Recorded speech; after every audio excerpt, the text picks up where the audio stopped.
The Motherlode has been out of commission for the last couple years, but going into Season 2, it's going to be making its grand return. A pretty fitting dungeon since we are heading to the Undermine underneath Kazan in patch 11.1. In this video I wanted to quickly walk through the dungeon and my experience testing it on the public test realm this week. Per usual, things are subject to change as the patch is still a few weeks out. But anyways, let's take a walk.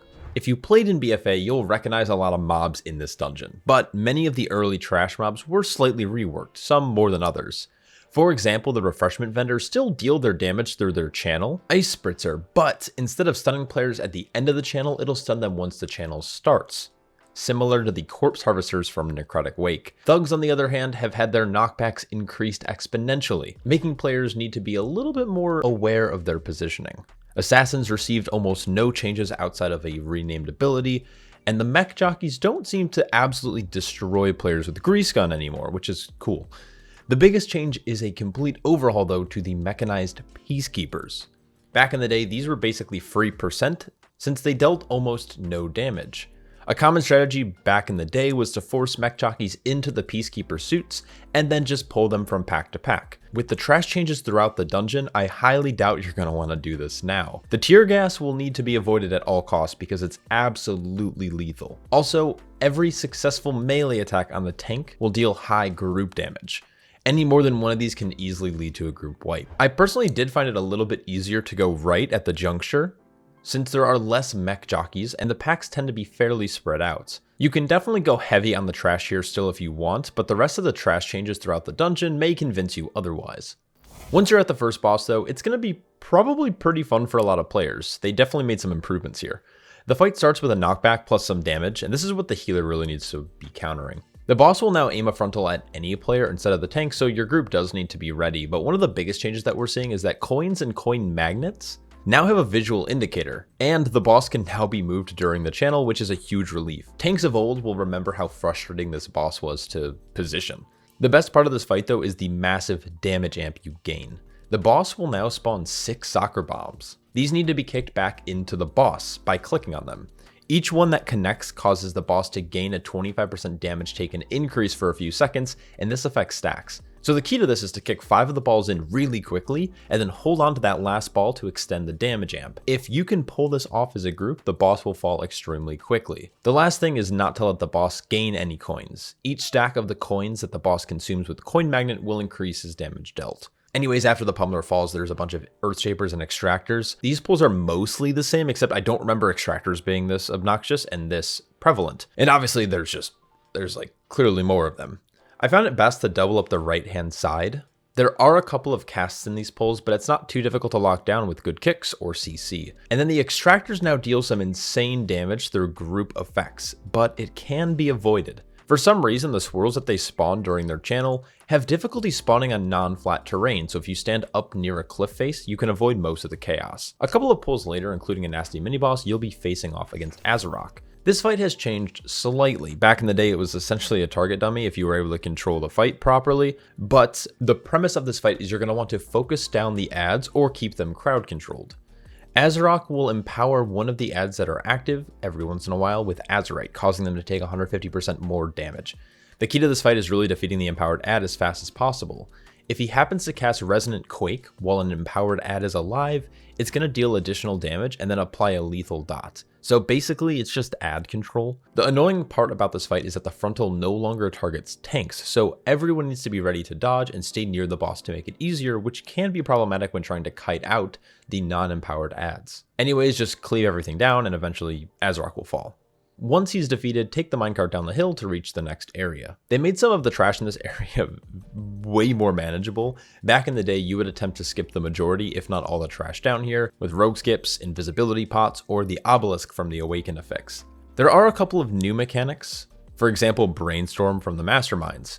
Getting hit by these tornadoes will silence you for a couple of seconds. Honestly, it's pretty easy, and even at this level 10 key, we just held W from pack to pack.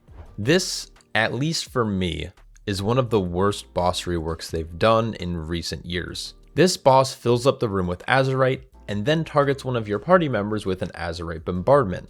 As long as you have a sliver of space, you can make it work, but it's just incredibly annoying.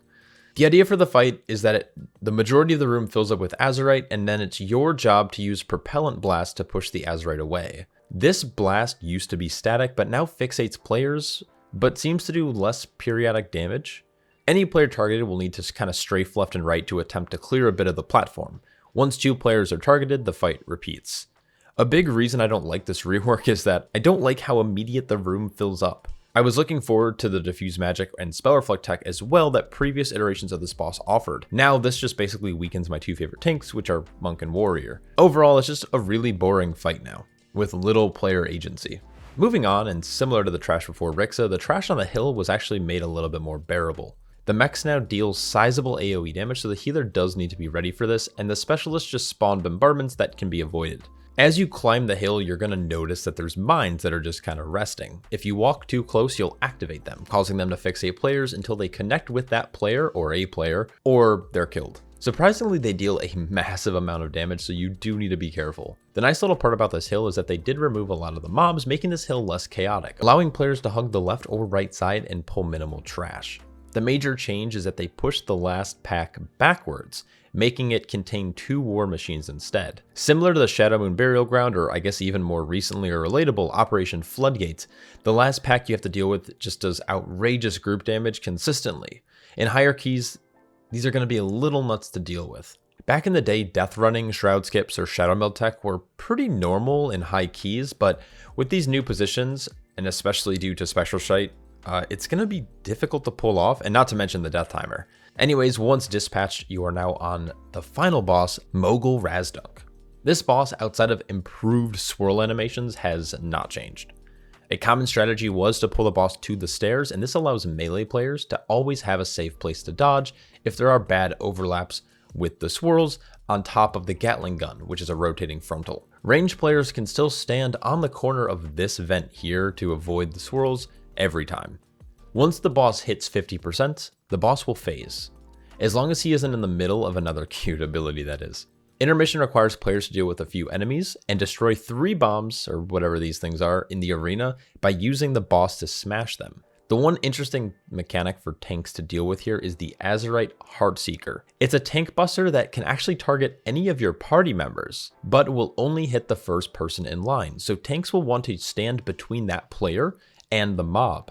This is a mechanic that I wish they would use more often in dungeons because I just think it's a little bit more interactive. Anyways, once you break all 3 of these little pylon bomb pillar things, phase 1 will just continue. Notably, the intermission phase only does happen once, so do not fret. And that's it, that's the dungeon. Back in Battle for Azeroth, Motherlode was a controversial dungeon.